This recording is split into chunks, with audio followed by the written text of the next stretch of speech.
안녕하세요. 안녕하세요. 287쪽까지 했죠? 네. 할 차례인가요? 까지 했나? 할 차례. 대상행위네, 대상행위. 대상행위라면은 건축과 대수선과 용도 변경. 용도 변경은 이제 별도로 정하고 있습니다. 그래서 이제 건축과 대수선을 절차에서 다루고 있는데, 먼저 건축부터 나오고 있어요. 자, 건축이라면 5가지 개념을 얘기합니다. 새로 짓는 신축과 추가로 더 짓는 증축, 그리고 고쳐 짓는 개축, 고칠 개자, 다시 짓는 재축, 다시 재자, 그리고 이제 옮기는 이전까지 해서 5가지 개념을 얘기하는데, 이 개축과 재축은 신축에서 떨어져 놓은 거기 때문에 신축과 증축을 먼저 알아두시면, 새로 짓는 게 신축이니까요. 건축이 없는 빈 땅에, 건축이 없는 땅에 새로 짓는 것이 신축이 되겠습니다. 증축이라면 기존 건축이 있는 상태에서 추가로 더 짓는 부분을 증축이라고 해요. 없는 상태에서 새로 짓느냐, 있는 상태에서 더 짓느냐. 그리고 이 건축이 없는 땅이라는 말 속에는 기존 건축이 있다가 철거나 멸실된 경우를 포함합니다. 없어졌잖아. 이거 있는 상태랑 다르잖아.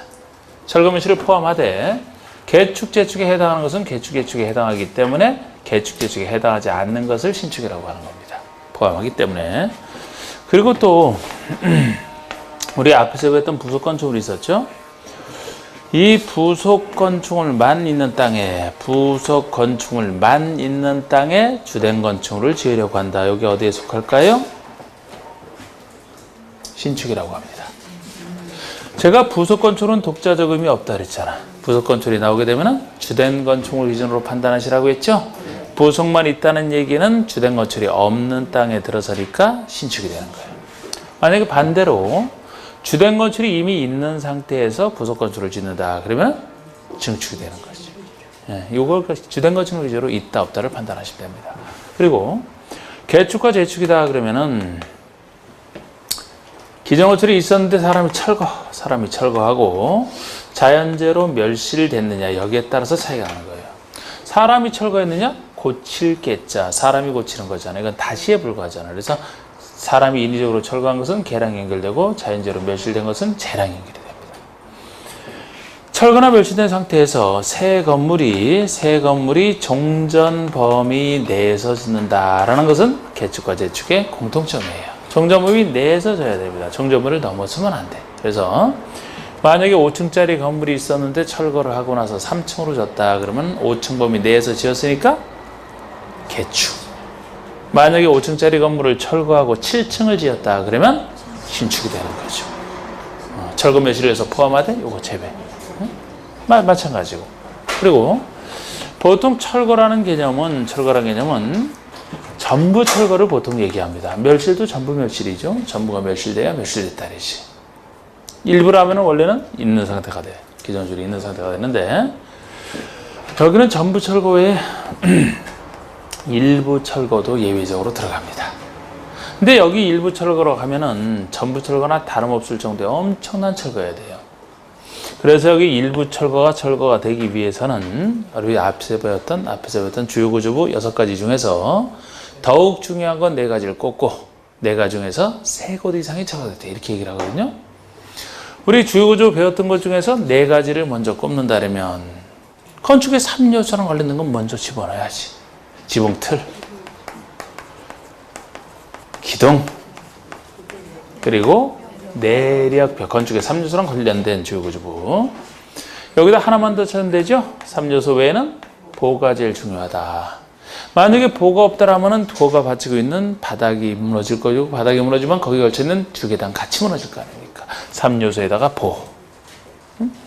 이 4가지 중에 3곳 이상이 철거가 돼야, 3곳 이상이 철거가 되어야 이거를 철거로 봐요. 사실 이 정도 철거를 상상을 해보시면 엄청난 철거라는 걸 알 수 있어요. 여러분들 건물이 있는데 하나하나 철거해 봅시다. 3가지만 철거해 봐.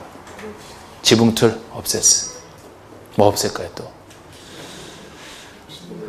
기둥 싹 철거했어. 내력벽? 이건 남아있는 거예요, 없는 거예요?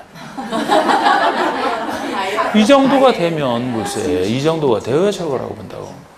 만약에 두 가지만 철거됐다, 하나만 철거됐다 그러면은 철거가 아니기 때문에 기존으로 있는 상태가 되고, 있는 상태에서 혹시 뭐가 늘어났다 그러면 증축이 될 수가 있는 거예요. 이 정도가 돼야 철거라고 봅니다. 또 재축에서 추가할 얘기는 멸실과 종전범위 내라고 했는데, 당연히 종전범위 내에 있는 것은 재축이지만 하나가 조금 초과하는 것도 들어가긴 들어가요. 이 하나가 초과할 때 연면적 초과는 아닙니다. 우리 연면적이 가격에서 제일 중요한데, 연면적은 항상 종전규모 이하여야 돼. 연면적은 종전규모 이하여야 돼. 동의 수, 하나의 대지에 몇 동이 있다, 그 동의 수, 아니면 층의 수, 높이 중에 어느 것 하나만 초과하는 수준까지는 재축으로 봐줘요. 그게 이제 나중에 추가된 거잖아요. 다른 거 추가 안 됩니다. 초과 안 돼. 이전은, 옮기는 게 이전이기 때문에 그림으로 그리면 기존 건축이 있는데 이 기존 건축을 철거 멸실하는 게 아니고 그대로 옮기는 거예요. 그대로. 옆으로 그대로 위치만 다른 위치로 옮기는 거예요. 두 가지 요소를 반드시 따져야 됩니다. 첫 번째는 주요 구조를 해체하지 않는다. 그대로라는 표현을 써. 그대로 해체하지 않고 그대로 기술적으로 충분히 가능해요. 그대로 어디에서? 같은 대지에서 이게 전제가 돼 있어요. 만약에 인접한 옆에 있는 땅으로 간다면 이전이 될 수가 없습니다. 옆에 있는 땅으로 간다 그러면은 기존 건축을 있는 땅에 가면 증축이 되고요. 없는 땅에 가면은 신축이 된단 말이에요. 이전은 아니지. 그래서 그대로 두 가지 요소. 자, 우리 신축을 보시면 신축이란 건축이 없는 대지를 전제로 해서 없는 대지인데, 이 없는 대지 속에는 괄호 속에 기존 건축이 철거 멸실 대지를 포함해요. 포함해. 그리고 여기다 새로 건축을 짓는 걸 얘기하는데, 괄호 속에 부속 건축은 만 있는 대지에 새로 짓는 건축을 축소하는 것 포함. 개축, 재축에 해당하는 것은 제외. 아까 말씀드렸던 거. 자, 우리 증축이란 기존 건축이 있는 상태에서 건축 면적, 연면적이 됐든 층수 또는 높이 아무거나 늘어나면은 증축으로 봅니다. 개축은요, 전부나 일부를 철거하고자 하나. 철거랑 연결되어 있는데 전부 철거는 당연히 들어가지만 일부 철거라면은 아까 말씀드렸던 3요소인 내력벽, 기둥, 지붕틀에다가 이 지붕틀 속에서도 한옥의 경우만, 한옥에서만 지붕틀에 포함해서 석가래는 재위전을 혜택을 줍니다. 원래 석가래가 지붕틀 속에 포함되어 있는데 한옥에서만 빼주겠다는 거예요. 여기서 빼준다는 얘기는 이게 주요구조에 속하지 않으니까 제한 없이 바꿀 수 있다는 얘기가 되거든요. 그래서 한옥 설치 장려로 하는 제휴가 빼주는 거 어디서나 쓰는 얘기고, 이 세 가지 다 이 네 가지 중에 셋 이상이 철거되는 경우만 포함입니다. 일부 철거.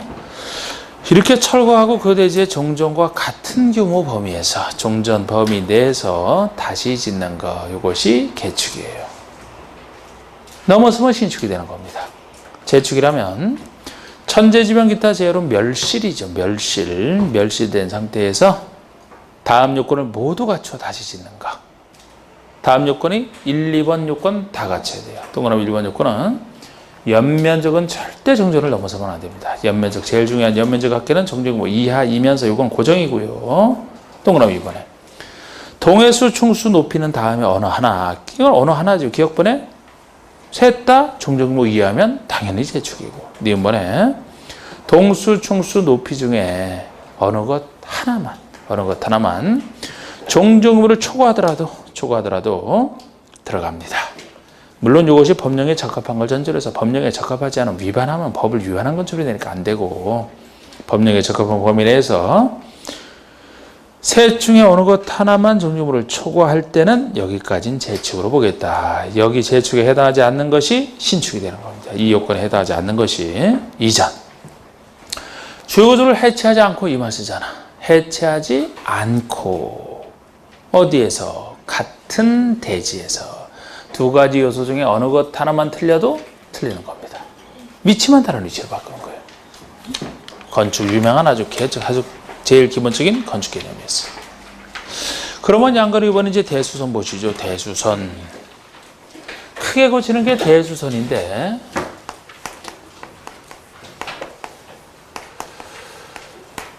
크게 고치는 게 대수선인데 이 정도가 돼야 이제 큰 수선 정도가 돼야 이제 허가 신고를 통해서 하겠다는 겁니다. 우리 이거 주의해서 보세요. 우리 대수선은 주로 주요구조부 손대는 겁니다. 근데 주요구조부를 증설하거나 해체하거나 수선하거나 변경하거나 이 네 가지 개념 중에 하나로 대수선의 개념을 쓰고 있어요. 네 중에 주요구조부를 증설해 수선 또는 변경하는 것 중에 하나로 대수선의 개념을 구별하고 있는데 이 주요구조부 중에서는 요 수선 변경 앞에 규모가 면적 30 이상은 돼야 되고 아니면 개수로 3개 이상은 돼야 된다라는 이런 말이 붙는 게 있고 안 붙는 게 있어요. 요 말이 붙는 것은 따로 기억을 하셔야 되는데 요 말이 안 붙는 것은 모든 수선 변경이 다 대수선에 들어가는 것이. 그래서 요거는 어쩔 수 없어요. 이것도 두음 쳤다 보면 편한데 3 이상, 3개 이상 붙는 거 요거 기억나세요? 뭐? 네, 이게 뭔지 모르겠어요.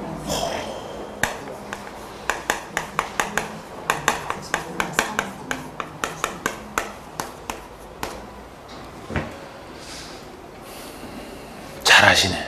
여기가 진짜 대답 제일 잘하시는 것 같아요. 응? 제일 열심히 하시는 것 같아요. 요것도 기억이 안 나지만 기억난다 하더라도 또 뭐가 뭔지도 모르는 사람도 있는데 저 기억이 나죠. 이게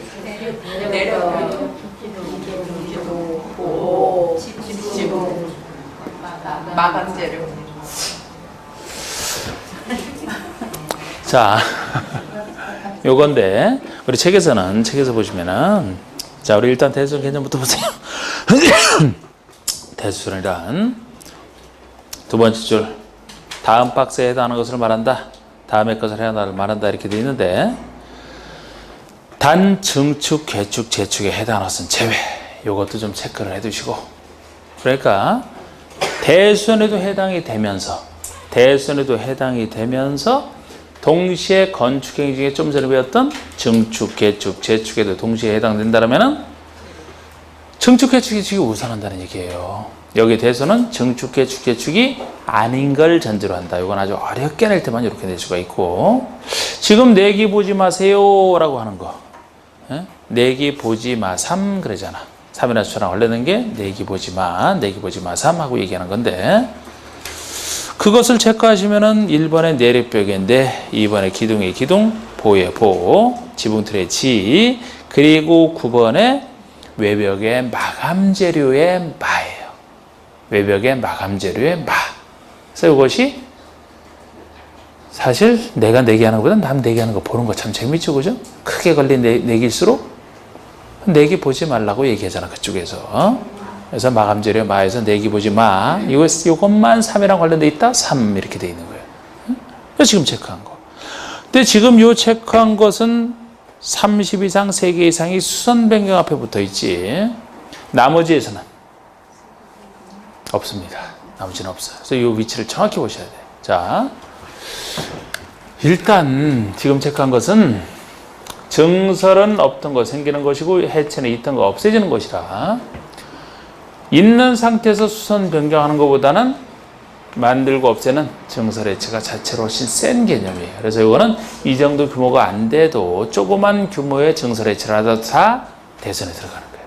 요거보다 수선 변경이 작기 때문에 수선 변경은 요 정도 규모는 되는 수선 변경이라야 대선에 들어가겠다는 겁니다. 여기에서만 여기도 없는 내용이라면 모든 수선 변경 다 들어가요. 이런 제한이 없으니까.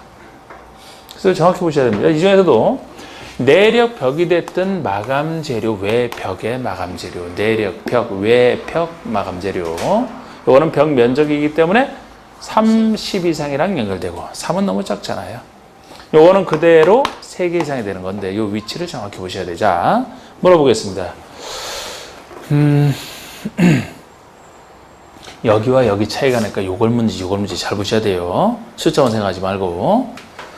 자, 내력벽을 10제곱미터 해체를 했다. 이렇게 표현이 나왔어요. 대수선입니까? 아닙니까? 아니다? 자, 다시 10제곱미터 해체를 했어요. 대수선입니까? 아닙니까? 아니 아까 이쪽에서 내기부지마가 얼른 확 나오더니만 하면 말해 여기서 하면 틀립니다. 해체잖아 해체.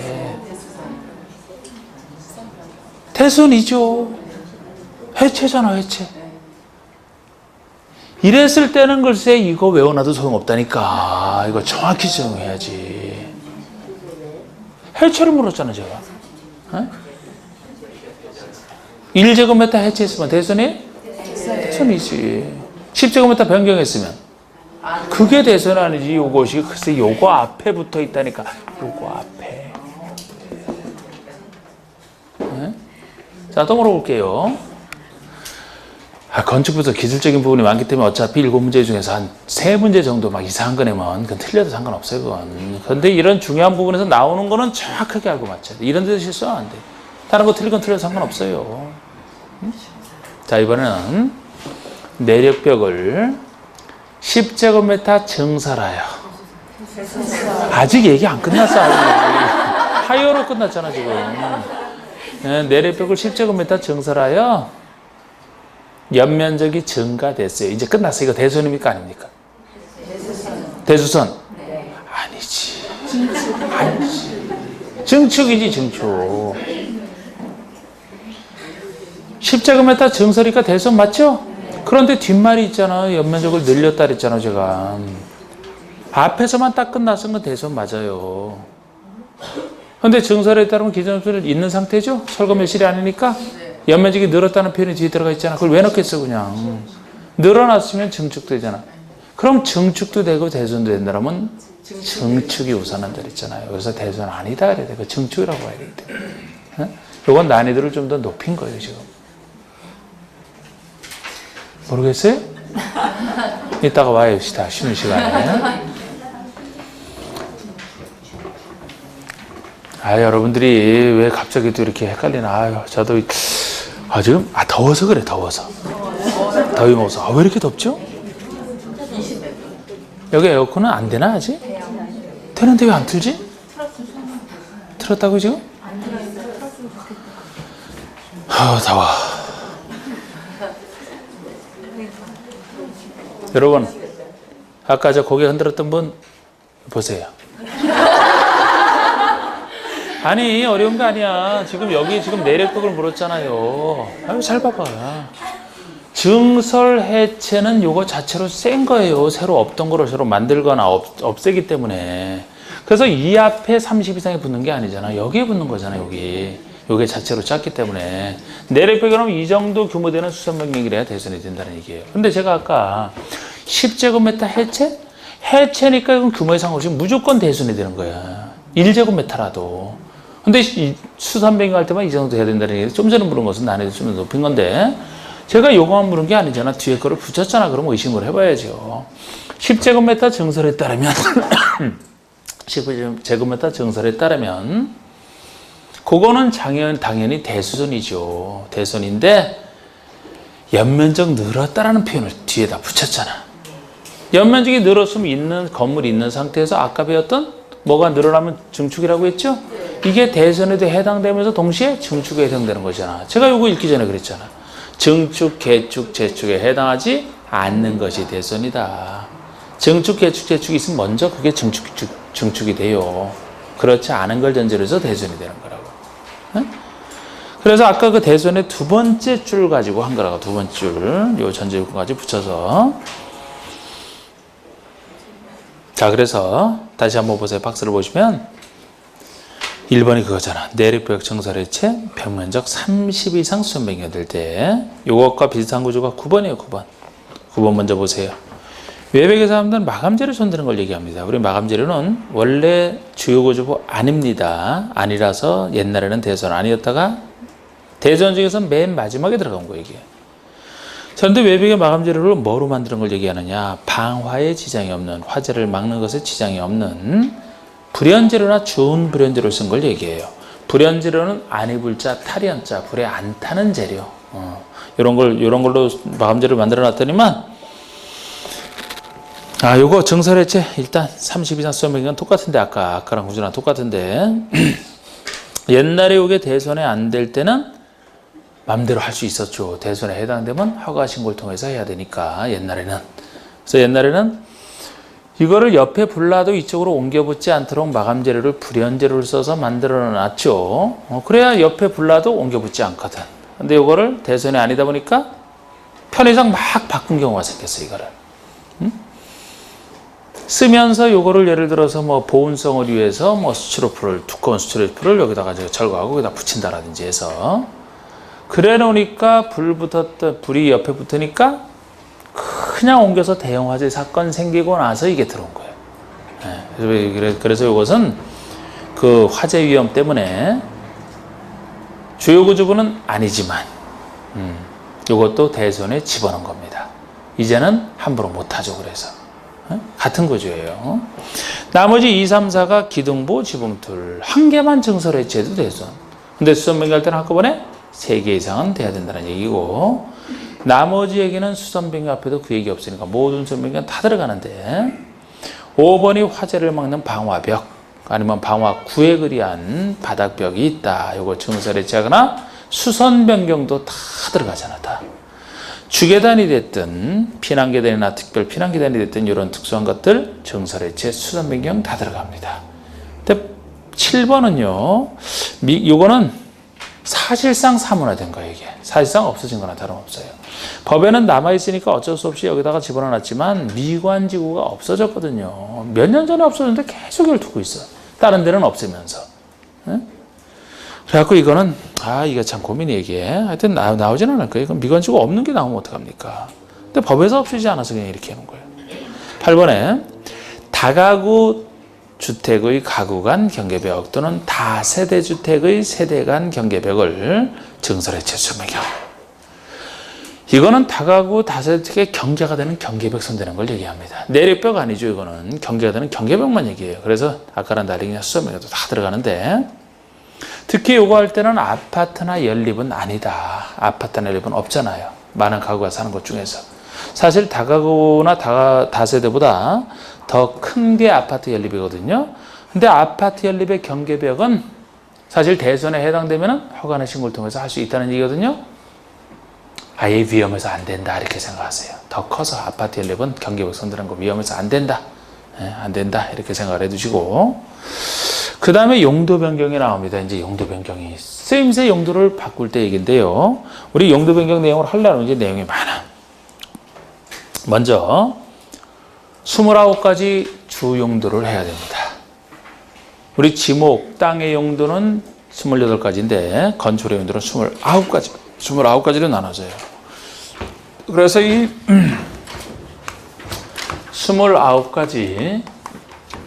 29가지 주 용도를 먼저 하고 나서 근데 우리 공법은 워낙 내용이 많다 보니까 이거를 세세하게 할 수는 없어요. 엄청나게 많거든 이게. 그래서 제가 하는 선에서만 잡을 수밖에 없고 요 29가지 주 용도를 한 다음에 요거를 다시 9가지 비슷한 종류로 묶은 것이 9개 시설군이 돼야 됩니다. 시설물이 군자. 요걸 알아야 이제 용도 변경 허가냐 신고냐를 구별할 수가 있어요. 그래서 요거는 뭐 더 정확히 알아야 되고 요거는 제가 아는 선에서만 29가지 주 용도로 하면은 일단 분류를 한다라면은 주택과 주택 아닌 것으로 크게 나눌 수가 있어요. 주택과 주택 아닌 것으로 크게 나눌 수가 있고 주택이라면 다시 둘로 나눠집니다. 단독주택과 공동주택으로. 이것이 주택의 대표적인 분류잖아요. 구조에 따라 달라집니다. 단독은 구분 소유가 안 되고 공동은 구분 소유가 되는 이게 단독과 공동이잖아. 그리고 주택이 아닌 시설 중에서는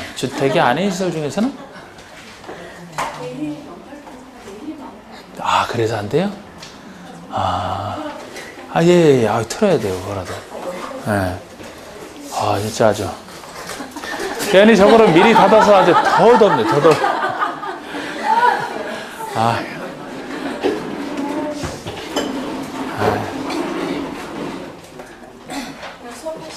예.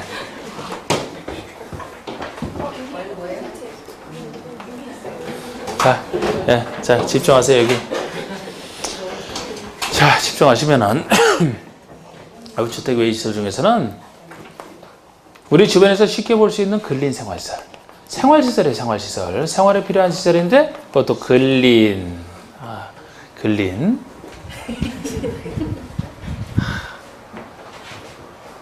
가까이 이웃하는 생활에 필요한 시설. 우리 동네에서 쉽게 볼 수 있는 조그마한 생활에 필요한 시설을 얘기합니다.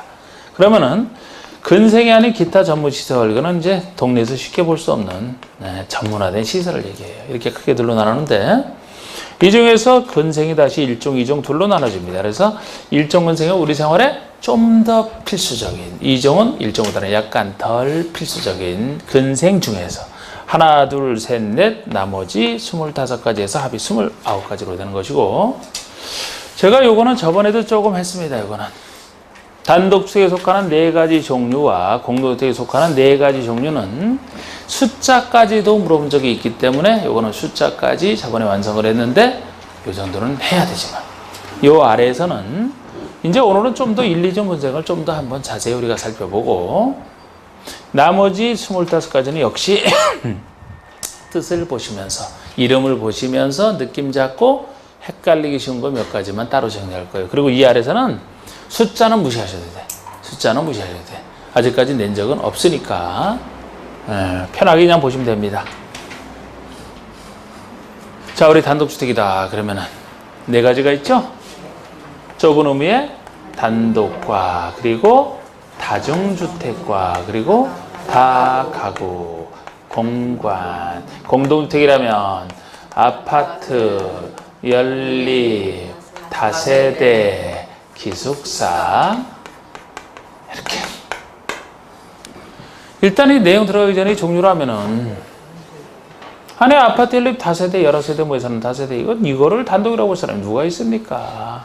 여기가 좀 헷갈리시니까 요거 좀 확실히 단독에 속한다라는 거 좀 주의해 두시면 나머지 헷갈릴 것도 없어요. 여러 세대가 모여 삽니다. 여러 가구가 모여 살아요. 다가구를 공동으로 착각하기 쉽단 말이야. 다세대랑 비슷하기 때문에. 그러나 다가구는 단독입니다. 단독이라는 것은 구분 소유가 안 된다는 얘기죠? 다세대랑 서로 비슷하지만 다세대는 공동이라 그 살고 있는 곳을 소유할 수가 있어. 구분 소유할 수가 있어요. 그러나 이거는 소유가 안 됩니다. 한 사람이 소유하고 있기 때문에 새 들어가 살 수밖에 없지. 완전히 구조가 달라요. 그래서 단독, 다가구는 단독이다. 다른 건 헷갈리가 없으니까. 그래서 그 가구를 퍼니처 같은 가구로 생각을 하신다면, 그 가구 아니지만 퍼니처로 생각하신다면, 단독에도 가구 달랑 하나만 쓰는 가구가 어디 있느냐, 단독에. 가구 많다. 많이 쓴다. 네.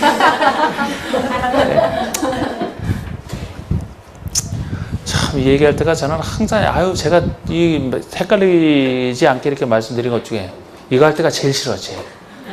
왜냐하면 이거는 웃어주는 분도 있는데 심각하게 바라보는 분이 있어요. 저는 가슴이 철렁하는 게 그냥, 본인이 심각하게 받아들였어. 지금 얘기하니까 웃지. 여러분 단독에 사시는 분도 가구 하나 쓰는 분 없죠? 단독에도 가구 많죠? 자, 됐고. 요거를 요거 없다니 요거 더 많이 물어봐요. 그래서 자, 우리 아파트라면은 주택으로 쓰는 층수가 5개층 이상. 5개층 이상이야. 5층 이상 그러면 안 돼요. 5개층이야. 주택에서는 다 그렇게 써. 다 그렇게 이렇게. 몇 층 하면 그 건물의 층수가 몇 층이냐는 얘기예요. 몇 개 층이면 그 층수 중에서 무엇으로 몇 개 층을 쓰느냐는 개념이 되고, 여긴 주택이니까 주거용으로 몇 개 층을 쓰느냐 그러지. 그래서 만약에 7층짜리를 하더라도 4개 층을 주택으로 쓰고 3개 층은 상가로 주상복합으로 한다면 아파트 안 되는 거지. 7층이지만 주택으로 4개 층을 쓰니까 주택으로 쓰는 층수만 5개 층 이상이 아파트라고 합니다. 그래서 제일 작은 주택으로만 아파트를 지었다 그러면 제일 작은 게 5층짜리가 되는 게 5개층 이상이라 그래요. 그러면 연립과 다세대는 아파트가 아닌 거를 얘기하기 때문에 둘의 공통점은 아파트가 아닌 거, 주택으로 쓰는 층수가 4개층이야를 얘기합니다. 여기서는 연립 다세대는 차이가 안 나요. 연립 다세대가 연립이 더 크다고 하는 것은 면적이 넓다는 거예요. 한 개 동에 역시 주택으로 쓰는 면적만 따지는 거는 모든 주택도 다 똑같습니다. 한 개 동이 200평, 660을 초과하면서 4개층이 하라면은 연립. 660제곱미터 이하이면서 4계층 이하라면은 다세대 이렇게 얘기를 하거든요. 다 가구라면 다세대라면 다 가구라면 660 이하는 똑같아. 660 이하는 똑같은데 3계층 이하죠. 그래서 3계층 이하니까 만약에 현재 3계층, 2계층을 직접 쓰고 있다라면 여기에도 공통점이야. 그러나 이건 다가구는 단독이란 말이에요. 단독. 그리고 동시에 다가구만큼은 세대가 19세대 이하가 거주해야 돼요. 20세대짜리는 안 돼. 이 요건을 다 갖춰야 됩니다. 다가구라고 하지만 세대도 이렇게 쓰잖아, 말도. 근데 이제 단독이라서 구별하려고 그렇게 하는 거고. 이게 하숙집 같은 게 다중인데 요것만 330 이하예요. 면적이. 다른 건 660 이하 초과인데 요것만 330 이하고 또 3계층 이하는 그러니까 단독은 다 3계층이에요. 3계층이야. 요것만 다 3이네. 그죠? 요것만 다 3이야. 자, 요 정도 숫자는 해야 돼요. 요거부터 봅시다. 자, 우리 단독이라면 가나다라 네 가지를 얘기하는데 가번이 그냥 단독주택이고요. 이게 제일 좁은 의미의 단독주택이야. 그냥 단독을 얘기합니다. 다중이라면 다음 요건을 모두 갖춰야 된다. 그래서 이거 하숙집처럼 생각하시면 되는 게 다중인데 양가를 이번에 학생이나 직장인 등 여러 사람이 장기간 거주할 수 있는 그런 구조로 되어 있죠. 그러면서 독립된 주거 형태는 아니어야 됩니다. 하숙집 방에 방별로 어떻게 독립된 주거 형태가 되겠습니까? 여러분 공법에서 다른 데서 쓰잖아요. 독립된 주거 형태라는 얘기는 여러 군데서 나오는데 독립된 주거 형태가 되기 위해서는 두 가지 시설은 필수라고 했어요. 뭐가 있어야 됩니까? 욕실과 주방? 욕실과 화장실 하지 말고 욕실과 부엌이 됐든 주방이 됐든 둘은 꼭 필수예요. 필수. 독립적으로 살려면 먹을 수 있어야 돼요. 그래서 부엌이 됐든 주방이라고 표현했든 취사시설이라고 표현했든 먹을 수 있는 시설이 있어야 돼. 근데 우리가 먹기만 해도 죽는다 그랬어요. 화장실이 있어야 되지. 그래서 욕실 두 가지. 그래서 옛날에는 이게 하숙집이 둘 다 안 됐어. 둘 다. 그런데 지금 보세요. 지금은 각 실별로 욕실은 설치할 수 있으나 취사시설은 설치하지 아니한 것을 말한다. 지금은 욕실 설치는 가능합니다. 씻고는 살아라 그런 얘기야. 좀 씻어라. 옛날엔 둘 다 안 됐다니까 나중에. 근데 맞아요. 욕실은 설치가 되는데 취사시설도 설치가 만약에 된다면 독립된 주거 형태가 되죠. 그거는 안 된다는 거예요. 이게. 그리고 한계동의 주택으로 쓰이는 바닥 면적 이렇게 다 씁니다. 한계동의 주택으로 쓰는 바닥 면적기가 330 이하이고 층수가 역시 주택으로 쓰는 층수만 지하층 빼는 거 뭐 똑같고요. 3계층 이하입니다. 330 이하 3계층 이하. 자, 이제 다가구라면 다음 요건을 모두 갖춘 주택으로서 공동해당하지 않는 것을 말한다. 1번 역시 이제 뭐 앞에 거랑 똑같으니까 층수 3계층 이하. 2번은 면적 660 이하, 19세대 이하. 그리고 공간. 공적인 관사가 공간이잖아요. 당연히 단독이죠. 공간은. 공동에는 아파트 연립 다세기 있었는데 아파트라면 5계층 이상, 5계층 이상. 연립이라면 610을 초과하되 4계층 이하. 다세대라면 610 이하이되 4계층 이하. 그리고 기숙사까지 들어가는데 우리 기숙사라면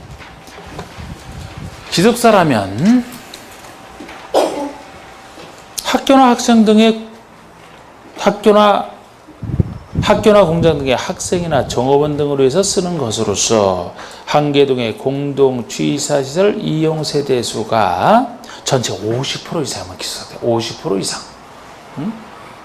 자, 우리 기숙사는 공동 취사를 합니다. 공동 취사를 모여서 식당에서 밥 먹잖아요. 근데 이 공동 취사시설 이용 세대가 예전에는 100% 다일 때였어요. 100% 다일 때. 요새는 이렇게 나중에 바뀐 거예요, 이게. 50% 이상. 그러면 공동 취사시설 이용 세대가 50% 이상이라면 최소 50%만 지어도 기숙사가 된다는 얘기인데, 그럼 나머지 50%는 독립된 주거 형태로 지어도 된다는 얘기예요. 그러면 독립된 주거 형태로 욕실 부엌을 설치해서 짓는다. 그러면은 그거는 분양이 훨씬 잘 되잖아. 그럼 기숙사 짓기가 편해지죠. 그런 뜻에서 가로 속에 학생 복지주택 이런 거 다 기숙사가 포함되어 있고요. 요게 이제 공동주택입니다. 자, 이제 요거는 좀 자세히 했고, 뭐 1, 2종 건색 한번 봅시다. 1, 2종 건색 보시면 요건 한번 느낌 한번 잡아보세요. 지금 우리 생활에 조그만 시설, 생활에 필요한 시설 중에서 더 필요하냐, 덜 필요하냐. 자, 느낌 잡을 때는 책 보면 안 되죠. 책 보면 컨닝이 되는 거예요. 느낌이 안 잡혀요, 그냥. 자, 우리 동네 슈퍼 1종일까요? 2종일까요? 1종. 동네 슈퍼 없으면 생필품을 어디다 사다 먹는데. 요거를 소매점으로서 1000 미만 그렇게 얘기해요. 면적 1000 미만. 근데 그런 숫자 낸 적이 없다니까. 어? 작은 거. 작은 동네 슈퍼. 만약에 소매점을 해도 1000을 넘어선다 크다 그러면은 그때는 전문 시설 중에 판매 시설이 되지. 백화점 같은 거 판매 시설이에요. 요건 근생 중에서 따지는 거잖아. 자, 우리 김밥 천국집 같은 거 어디 들어갈까요? 작은 거 김밥 천국집 1종? 2종? 1종. 1종이 돼야 될 것 같지 않습니까? 아, 배고프면 당장 가서 사 먹어야지. 어디서 밥 먹는데? 없으면. 집에서라는 말은 하지 말고 집에서.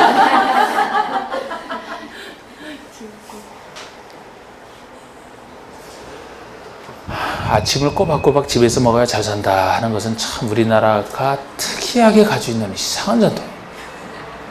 아, 옛날이면 몰라도 지금이야 뭐 다 사회생활 하는데 무슨 아침을 집에서 꼭 먹고 나와야 되나. 사실 중반에도 아침 거의 밖에서 먹어 다 사다 먹는다고. 동남아 마찬가지고. 우리나라는 꼬박꼬박 먹잖아. 그러니까 필수로 보는 거예요. 그걸 휴게 음식점이라고 해요. 휴게 음식점. 음식점이 두 가지가 있어요. 휴게 음식점, 일반 음식점. 휴게 음식점은 음식만 만드는. 그래, 김밥 천국집. 김밥 천국집 가서 아무리 속상해도 소주 시킬 수 있어요, 없어요? 큰일 나. 그럼 불법을 강요하는 거예요. 그건. 음식에다 술까지 파는 건 일반 음식점이에요. 술까지 파는 게. 그래서 휴게 음식점이 작은 게 300 미만. 웬만한 거 다 300 미만이죠.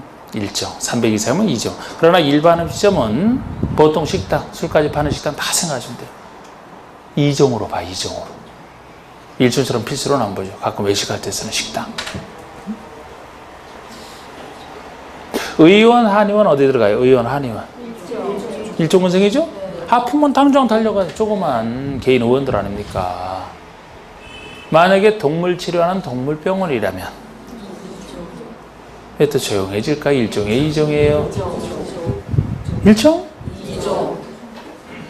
아, 사람 치료하는 게 1종 필수지. 동물이잖아, 동물. 우리나라 선진국이 됐다는 얘기인데 참 뭐 동물에 대해서 장례식까지 치러주는 거 보면 선진국이 되긴 됐어요. 응? 오늘도 아침에 내려다 보니까 또 젊은 남자가 개를 하나 데리고 콕 안고서 이렇게 엘리베이터 탄다. 아이고 참 난 아주 시골 출신인지 이해할 수가 없는데 뭐 제가 이해할 수 없을 뿐이지 좋아하지는 그렇게 좋아해요. 그래도 2종이에요. 그래도 2종. 응? 개 키우죠. 다 키울 것 같아. 하여튼 뭐 키우는 사람 제 여동생 키우면 뭐 가족처럼 막 그냥 우리 애가 무슨 우리 애야. 그냥 객관적으로 생각해야 돼 그냥. 예. 동물 미용실 어디 들어가요? 자, 그 전에 병원은 어디 들어가요? 병원이 일종이에요. 또 동네마다 쉽게 막 병원 다 들어서 있어요. 병원, 의료시설, 전문시설에 들어가지. 작은 것 중에서 1, 2종을 따진다니까. 의원과 병원은 천지 차이잖아요. 개인 의원들이냐 병원이냐. 병원은 전문시설이 된다고. 치료. 그리고 이발소 어디? 이발소. 이발소는 당연히 미용실. 그건 일종이란 말이에요. 근데 동물 미용실 하면 2종이 된다고. 아니 뭐 걔들을 뭐 언제나 머리 깎이고 그래. 동물 치료하는 건 이제 다 그렇게 됩니다.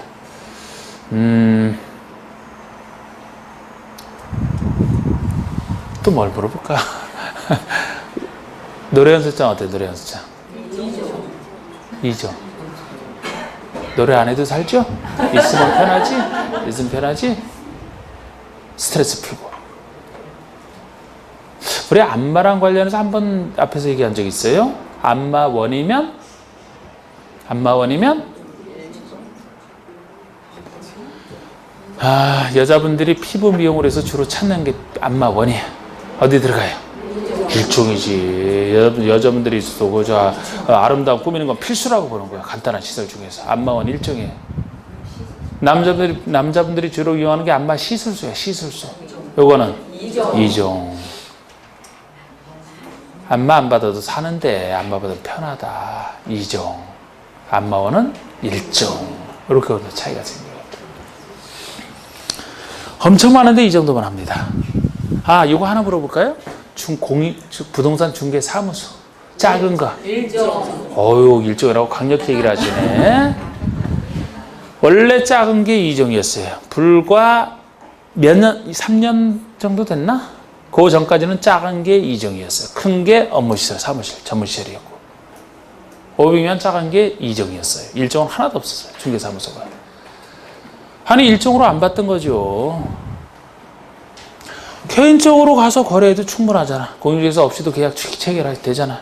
옛날 얘기해. 근데 중개사 전문가 도움을 받으면 안전성, 편리성 여러 가지 좋기 때문에 이종으로 받던 거예요. 그런데 이것이 나중에 바뀌어서 500 미만 중에서도 30제곱미터 약 9평이 안 되죠. 30 미만이면 일종 필수로 보고 30에서 500 사이면 이종으로 받다. 그러니까 중개사무소는 여러분들 관련돼서 그 정도 숫자는 해두시고. 자 봅시다 이제. 자 우리 일종 군생이면은 우리 가번이 그거예요. 여러 가지 소매점으로서 작은 거, 1000 미만 작은 거. 네? 나번의 휴게 음식점으로서 300 미만 작은 거. 다번에 이용원, 미용원, 목욕장 이것도 필수잖아요. 규모에 상관없이. 라번의 의원, 치과의원, 한의원 이런 개인의 의원들. 그 맨 끝, 그 중간쯤에 안마원도 있는 안마원? 안마원은 일종이잖아. 안마원은. 네? 그 다음에 또 뭐를 보여드릴까요? 4번에 부동산 중개사무소. 부동산 중개사무소로서 30제곱미터 미만인 거. 부동산 중개사무소는 30 미만이 일종 근생입니다. 자, 우리 이종 근생 보시면 일단 4번의 일반 음식점. 4번의 일반 음식점. 일반 음식점은 휴게와 달리 항상 이종이에요.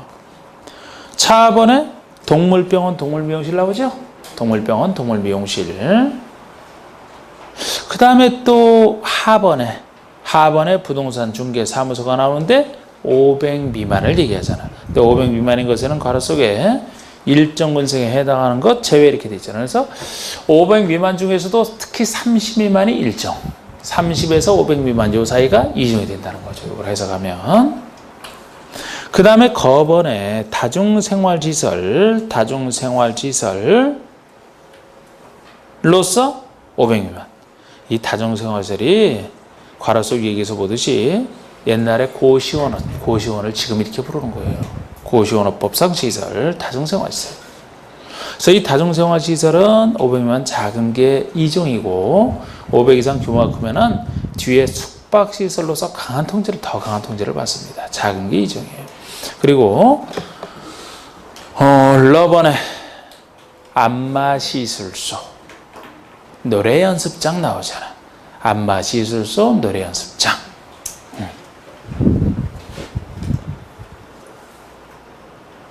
여러분 그 위에 바로 단란주점 나오잖아. 단란주점이 술에다가 노래까지 할 수 있는 거. 이게 단란주점이에요. 작은 게 이종이에요.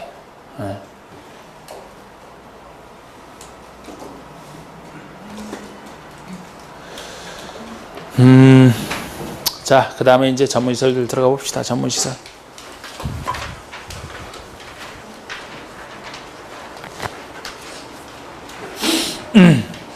자, 이제 문화미치페이설.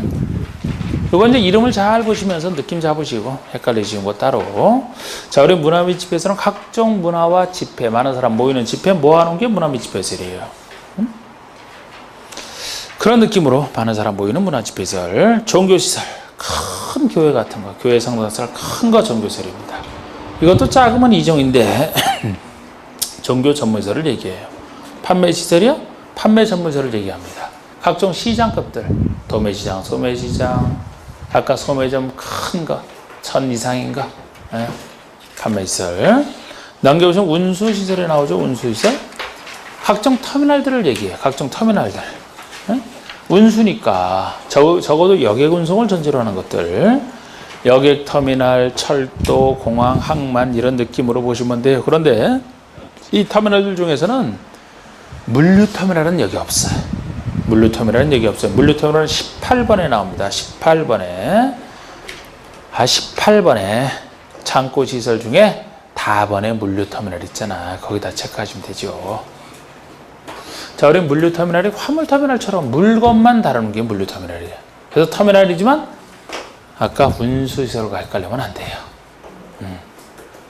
이거는 물건을 뭐 운송하고 그러면은 그 전에 보관하고 있다가 창고에 보관하고 있다가 또 옮기고 나서 창고에 보관하다가 찾아오면 주고 아니면 계속 보관하고 주로 창고랑 관련된 창고시설이 들어가 있습니다. 9번의 의료시설이 병원, 경기병원, 병원급들 큰 거 이게 의료시설이죠. 교육연구시설이 교육연구 전문시설을 얘기하는데 특히 그 중에 가번의 학교에 유치원 정도 주의하시고 유치원. 가번이 유치원이면 요게 바뀌기 전에는 유치원이 그 밑에 있는 노유자 시설에 유에 들어갔던 거예요. 근데 지금도 유에 관련된 건 다 노유자 시설에 들어가 있는데 유치원만 정식 학교로서 교육연구시설에 들어가는 거. 그래서 유치원이 정식 학교로 됐기 때문에 저번에 유치원과 정부 간에 그 심교류를 했었고 옛날에는 안 그러다가 학교로 인정해서 엄청난 공무 지원을 해주잖아요. 그런데 자꾸 옛날처럼 사유재산 하니까 이렇게 싸움이 붙었었는데 유치원 연합회에서 수그릴 수밖에 없지. 그렇게 지원을 받는데. 그래서 유치원이 정식 학교가 되면서부터 초딩들이 이제 나는 초딩 밑에 유딩이 있으니까 어깨에 힘주면서 다니면서 미팅도 막 하기 시작했어요. 이것들이. 예? 이제 여자친구도 사귄다니까 애들이.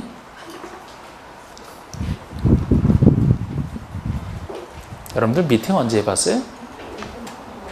중학교 때? 고등학교 때? 저는 대학교 때. 인생을 잘못 살았다는 얘기죠. 그러니까. 자, 노유자. 자, 노자와 유자. 나이 들어서 힘든 노인들. 나이 너무 어려서 힘든 유아들. 어려운 사람 도와주기 위한 시설이에요. 자, 우리 아동 관련 시설 여러 가지 다 들어갑니다. 옛날에 유치원이 여기 속했어요. 여기서 빠져나온 거지. 노인복지, 그리고 사회복지, 근로복지, 어려운 시설을 도와주는 노유자 시설입니다. 수련시설이 청소년 수련과 관련돼 있다 보시면 돼요. 수련. 청소년들이 수련한다. 청소년 관련된 거 여기 다 모여있어. 가나번, 다번에 주의하실 거 유소스텔. 그냥 호스텔이면 호스텔이 숙박한다는 게 호스텔이죠. 숙박시설로서 엄청난 통지를 받습니다. 그런데 호스텔 앞에 유스가 붙으면 수련시설이 돼요. 청소년들만 이용하는 세계적 제도입니다. 유소스텔은 청소년들이 성장기에 여행 다니면 좋은데 돈이 없어요. 그래서 싸게 다니라고 유소스텔이 있는 거예요. 그래서 수련시설에 들어가 있습니다. 라번의 야영장 시설도 있어요. 관광진흥법상 야영장, 우리 캠핑장 같은 거 야영장 시설로서 29호에 해당하지 아니하는 29호의 야영장이 별도로 따로 있습니다. 주용도로 따로 있는데 그거보다 거기에 해당하지 않는 거 큰 거 300 이상, 면적 300 이상. 그러니까 이것도 야영장이 싸게 이용할 수 있잖아. 그래서 유소스텔처럼 청소년들이 좀 싸게 이용하라. 그런 차원에서 큰 것이 청소년 수련에 관련된 수련시설에 들어와 있습니다. 그 다음에 운동시설이 운동 전문시설을 얘기해요. 각종 운동 전문시설. 여러분들 요새 많이 이용하는 뭐 헬스장, 에어로빅장. 요새는 여자분들 뭐를 많이 이용하지? 요가? 아니면은 뭐 폴 댄스 이런 거? 응?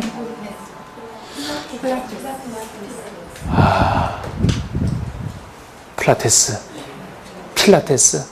뭐 하는 건지 모르겠네, 그거는. 운동시설이에요. 그런 거, 큰 거. 작은 것은 이 중에 들어간단 말이에요. 업무 시설이 업무 전문 시설을 얘기하죠. 공공업무, 일반 업무.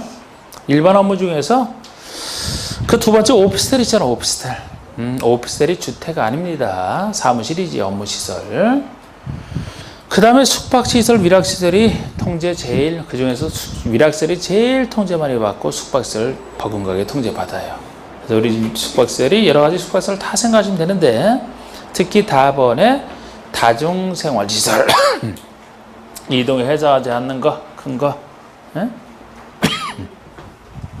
작은 것은 이종, 큰 것이 숙박시설. 그 다음에 위락시설이 제일 통제를 많이 받는 게 춤, 도박, 술 좀 안 좋은 것들이 여기 다 관련돼 있어. 그래요. 달라진 좀 큰 것도 있고, 유흥주점이면은 룸사롱 같은 유흥주점 여기 다 들어갑니다. 그리고 마번의 무도장, 무도학원, 춤에 관련된 거. 예?